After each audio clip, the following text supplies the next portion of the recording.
cutting, silage chopping is going to be today.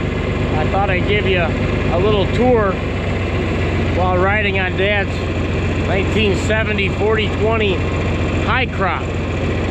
We're at the end of our second bag, and they've got the wagons loaded down for me.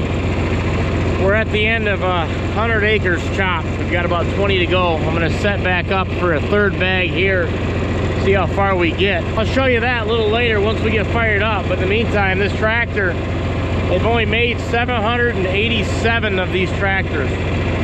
Dad's got one of them.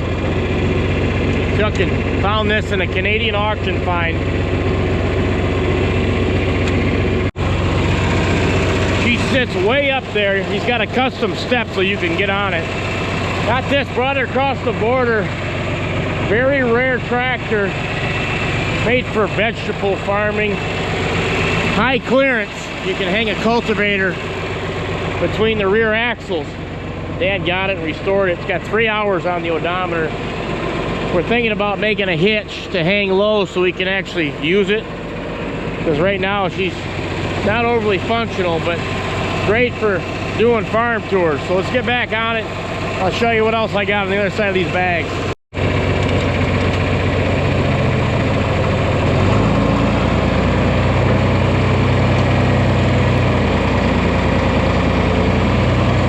Very smooth shifting tractor.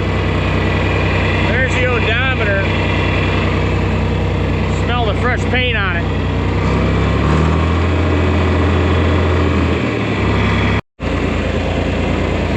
Here at the end of your bag. I stopped last night because my tractor's getting a little low on fuel.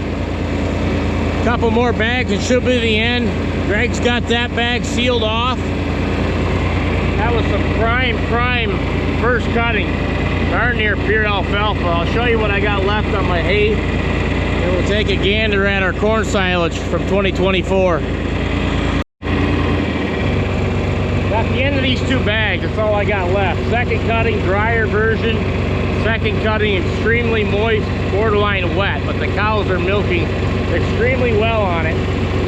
I probably got a few weeks there between the two. That's about what I'm gonna need for this bag to ferment, and I'll dive into that. I'll probably start mixing it though before I get to the end. That's the proper way to do it, so they ease into the new crop.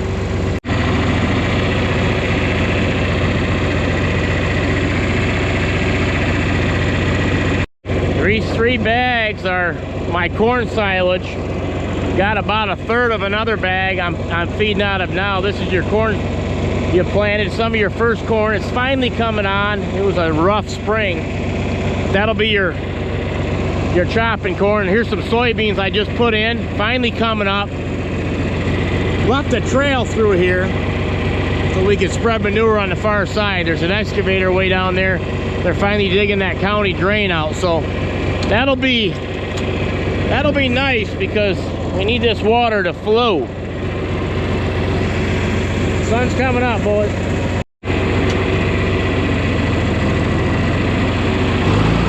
Leave a comment down below what you think about this high crop. She's got the roll bar on her. She's complete. Hard to believe this ag bag site 1 year ago was a field, but kept adding gravel and packing it down, and now she's a big gravel pad. Get off and look at this corn silage.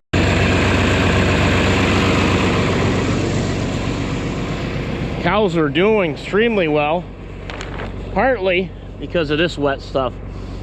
You can just smell it, you can kind of see it. She's just was put up really well, and that's how mostly all the bags are. I was able to chop it a lot wetter, greener, because we weren't putting it in them silos. You can't really put it in a silo this green or it'll juice it. But these bags, they just seem to hold it well.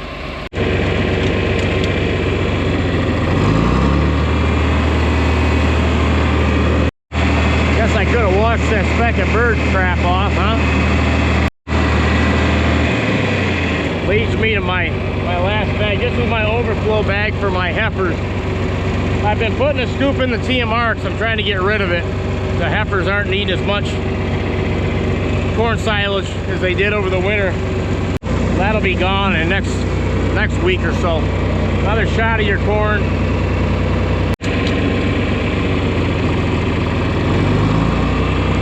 Here's your cultivator and packer. That needs to be cleaned up and washed. Finally done with corn. Finally done with soybeans. One of them years we were just finishing up planting by the time we had to start cutting and chopping. But you know, look at the difference in this. This high crop sits about as high as this tractor. Look at that.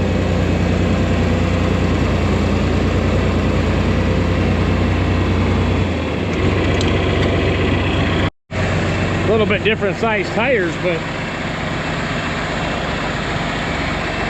there it is.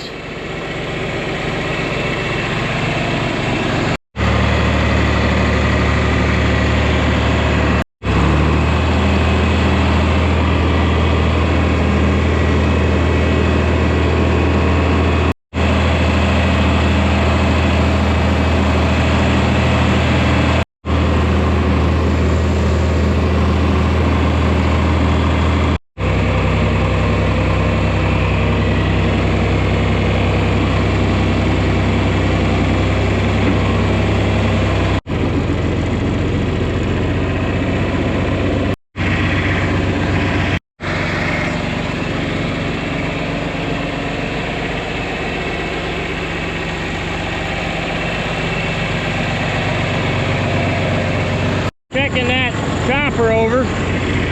Milkman just pulled in. He's waving. We're gonna sneak right behind him. Gotta pick that milk up, boys. Right in there.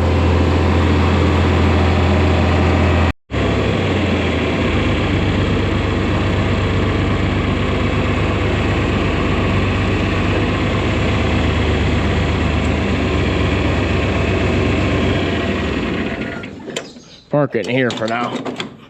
So there's Dad's one out of 787 ever made. 4020 high crop diesel. Beautiful tractor. Cool to have. All right, yeah, he had it in a parade or two, but I figure we might put a hitch on it and actually just use it to pull wagons. So let's get the tractors warmed up. Let's finish chopping today, because guess what?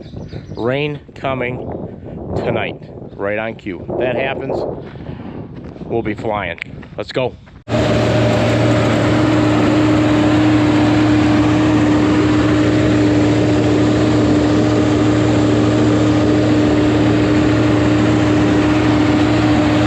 Guys, we are rolling.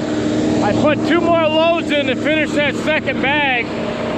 I've got a great start going with this third bag. I had some heavy wind earlier, starting to die down, blowing right in my face, but I took it, and you see we got a chunk started. Take this earplug out. Yeah, only 20 acres left. I had to cock it in here. You see I backed over the soybeans a little bit, but here's what they look like. I tried to line them up perfect with that holder and their marks, and that's some 2 loads where we chopped the headlands. She's juicing pretty heavy, but that's what it looks like. The back of this bag, she is tight. Take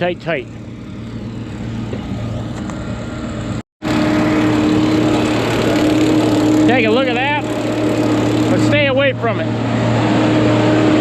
Check my steering.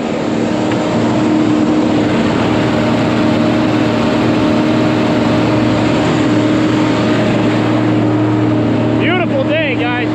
Look at them clouds. Doesn't get any better than that.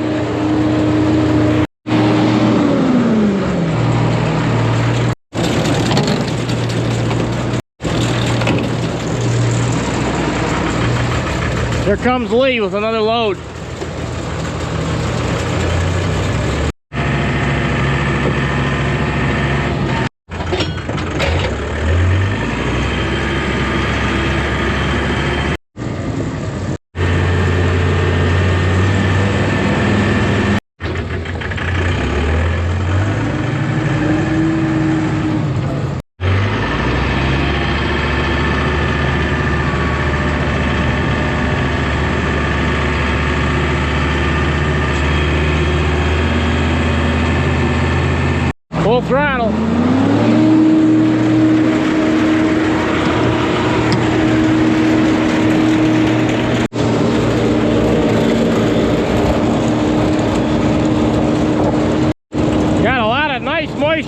she's green.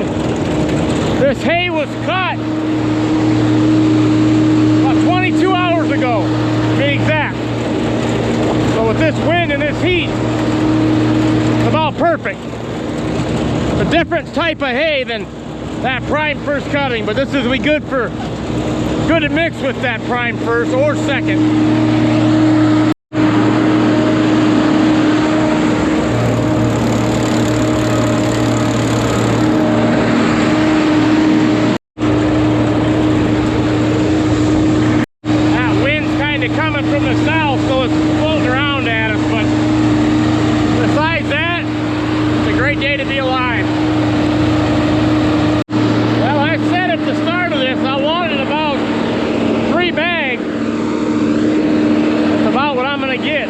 Get 2.5, close to 3.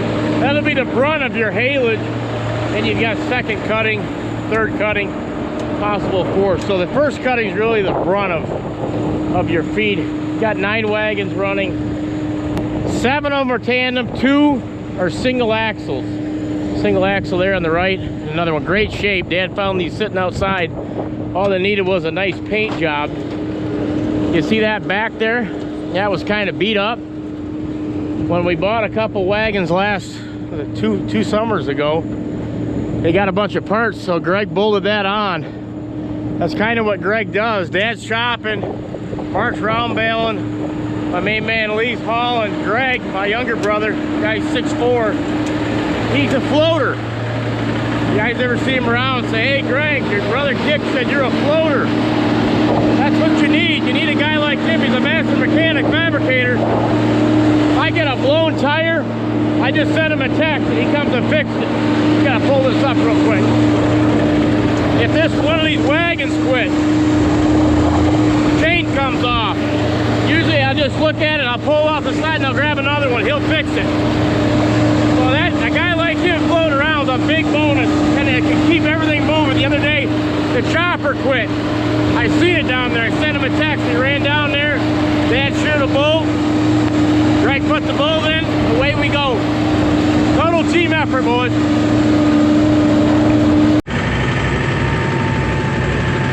Here comes that wind starting back up. There's Lee with another wagon. I caught up to him now, though.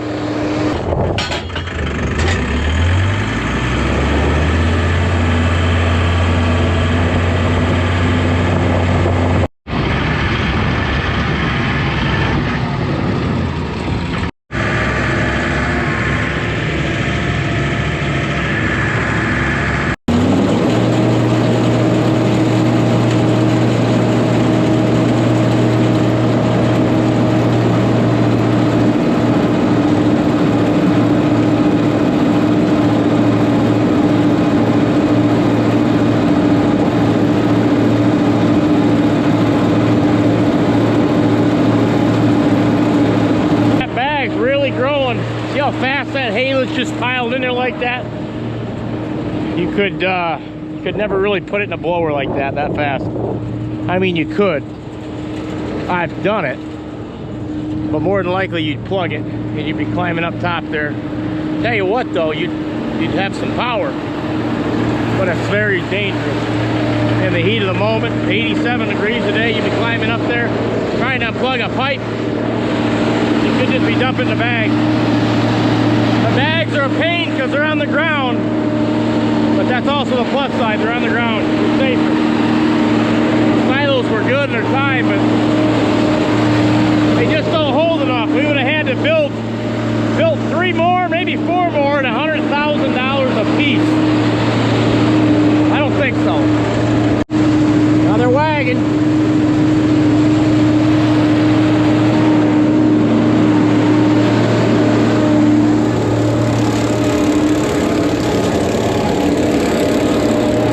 Keep moving this fork down.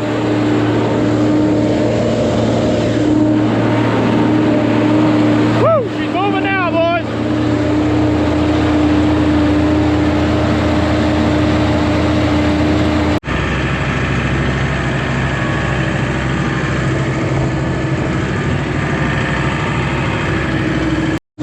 I tell you what, we've been going for quite a little while here. That hay it the way that he cut it. So more than likely when he's chopping, it was still cut probably 22 hours ago. 23, 86, 87 degrees. And we got green hay still. That's good stuff.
We don't want to spook them.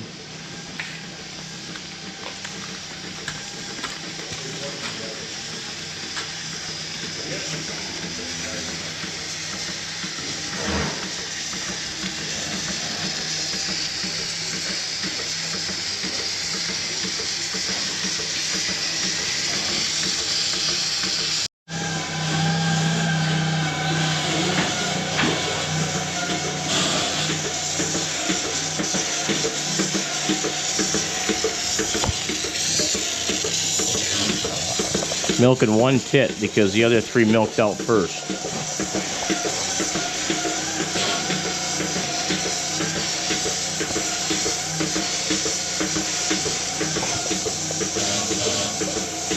What do you think, Tommy? Here, let me out.